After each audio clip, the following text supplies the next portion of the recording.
অনেক দিন ধরে ছোট ছোট চিংড়ি মাছ দিয়ে সর্ষে পুঁই খেতে খুব ইচ্ছে করছিল, তাই বাজার থেকে তাড়াতাড়ি করে নরম নরম পুঁই শাক কিনে নিয়ে চলে এলাম বাড়িতে। চিংড়ি আর সর্ষে পুঁই রান্না করব। তো বন্ধুরা, আপনারা কেমন আছেন? আশা করি ভালো আছেন, সুস্থ আছেন। ঘরফুটে আপনাদের স্বাগত জানাই। আপনারা কিন্তু ভিডিওটা প্রথম থেকে শেষ অবধি অবশ্যই দেখবেন, আর যদি ভালো লেগে থাকে তাহলে বাড়িতে একবার ট্রাই করবেন আর কমেন্ট করে জানাবেন সর্ষে পুঁই চিংড়ি দিয়ে কেমন লেগেছে। তো চলুন দেখুন, বাজার থেকে নরম নরম পুঁই শাক কিনে নিয়ে চলে এসেছি। পুঁই শাকগুলো কিন্তু খুব সুন্দর নরম, আর এর পাতাগুলোও কিন্তু নরম। এবার আমি পুঁই শাকটা কেটে নেব। তো দেখুন, এখানে আমি একটা পাত্র নিয়ে নিয়েছি পুঁই শাকের জন্য। এবার এর পাতাগুলো আমি প্রথমে ছড়ে নিচ্ছি। পাতাগুলো কিন্তু সবগুলো খুব নরম পাতা, তাই আমি পাতা কিন্তু একদমও ফেলবো না, সব পাতাগুলো কিন্তু নেব। আর পুঁই শাকের পাতাগুলো খেতে কিন্তু দারুণ লাগে। তো পাতাগুলো আমি কেটে নিয়েছি। এবার আমি ডাঁটাটা কেটে নেব। তো ডাঁটার এভাবে খোসাটা ভালো করে ছিলে নিতে হবে, তাহলে কিন্তু ডাঁটাটা খুব সুন্দর নরম হবে আর সিদ্ধও তাড়াতাড়ি হয়ে যাবে। তো দেখুন, আমি খুব সুন্দর করে ভালো করে পুঁই ডাঁটাটা কেটে নিচ্ছি। তো দেখুন, পুঁই ডাঁটাটা কেটে নেব। এই রেসিপিটা কিন্তু আপনারা বাড়িতে একবার অবশ্যই ট্রাই করবেন, খেতে কিন্তু দারুণ লাগে।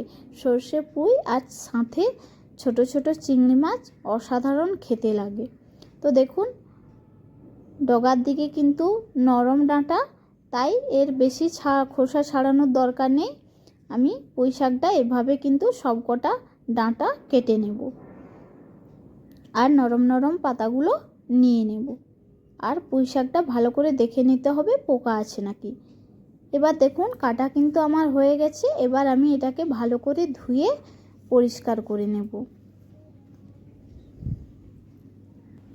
তো বন্ধুরা, আমি পুঁই শাকটাকে ভালো করে ধুয়ে পরিষ্কার করে নিয়েছি। এবার এটাকে আমি রান্না করে নেব। এদিকে দেখুন, বাটিতে করে ছোট ছোট চিংড়ি মাছ নিয়েছি। চিংড়ি মাছটা কিন্তু আমি ভালো করে ধুয়ে পরিষ্কার করে নিয়েছি। এবার চিংড়ি মাছটাতে আমি নুন আর হলুদ মাখিয়ে নেব। তো সামান্য পরিমাণে এখানে আমি নুন আর হলুদ দিয়ে দিলাম, দিয়ে ভালো করে চিংড়ি মাছটাকে আমি মাখিয়ে নিচ্ছি।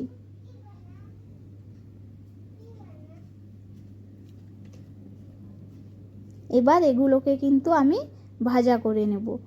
তো এদিকে আমি গ্যাসের মধ্যে কড়াই বসিয়ে দিয়েছি, আর তাতে সামান্য পরিমাণ সরষের তেল দিয়ে দিলাম। এবার তেলটা গরম হয়ে গেলে চিংড়ি মাছগুলো কিন্তু ভেজে নেব।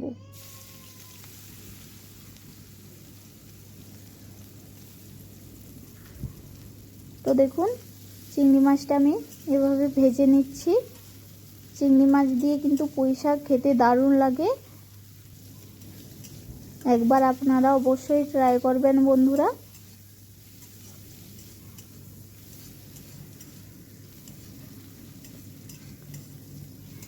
তো চিংড়ি মাছটা কিন্তু আমার ভাজা প্রায় হয়ে গেছে। এবার মাছটাকে কিন্তু আমি প্লেটে করে তুলে নেব।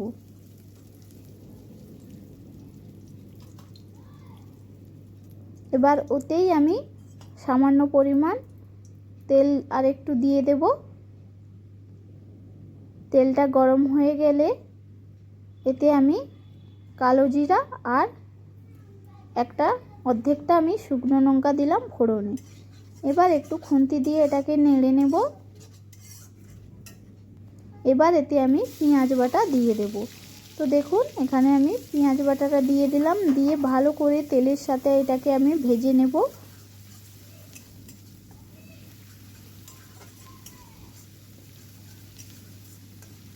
তো পেঁয়াজটা ভালো করে ভাজা হয়ে গেলে এবার এতে আমি পুঁই শাকটা কিন্তু দিয়ে দেব।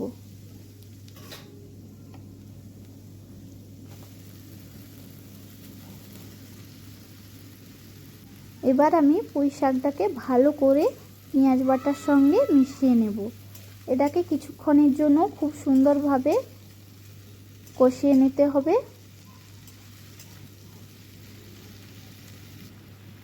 তো দেখুন, এবার এতে আমি অল্প পরিমাণ নুন দিয়ে দেব, দিয়ে আবারও ভালো করে একসাথে মিশিয়ে নেব।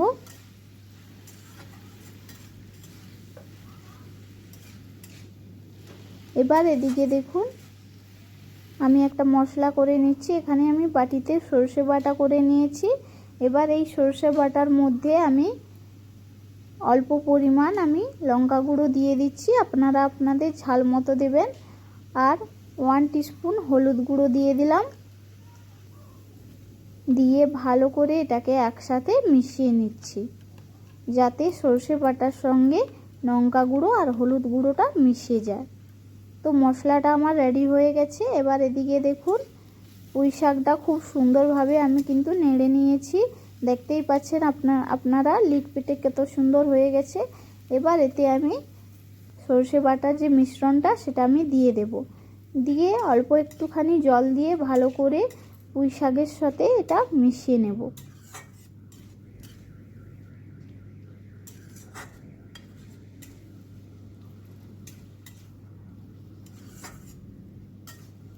দেখুন এভাবে ভালো করে সরষে বাটার সঙ্গে কিন্তু 2 মিনিটের মতো করে মিশিয়ে নিতে হবে। পুঁই শাকটা মেশানো হয়ে গেলে কিন্তু এবার এতে আমি জলটা দিয়ে দেব। তো দেখুন এখানে আমি একটু বেশি করে জল দিচ্ছি, কারণ ডাঁটাটা সেদ্ধ হতে সময় লাগবে, তাই জন্য জলটা দিয়ে ভালো করে পুঁই শাকের সঙ্গে এটা আমি মিশিয়ে নেব।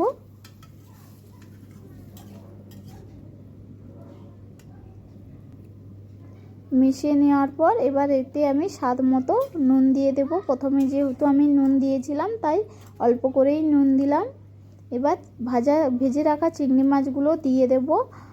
প্রথম থেকে কিন্তু চিংড়ি মাছ দেওয়ার ফলে কী হয়, চিংড়ি মাছের যে স্বাদটা সেটা কিন্তু পুঁই শাকের মধ্যে চলে আসে, দেরিতে দিলে কিন্তু পুঁই শাকের স্বাদটা আসে না। এবার এটা আমি 5 মিনিট চাপা দিয়ে রান্না করে নেব। তো দেখুন 5 মিনিট কিন্তু হয়ে গেছে, জলটা কতখানি বসে গেছে আর দেখতেই পাচ্ছেন পুঁই শাকের তরকারিটা কত সুন্দর মাখো মাখো হয়েছে। ডাঁটাটা সেদ্ধ হয়েছে কিনা আমি আপনাদের দেখাচ্ছি খুন্তিটা দিয়ে। তো দেখুন ডাঁটাটা কিন্তু খুব সুন্দরভাবে সেদ্ধ হয়ে গেছে।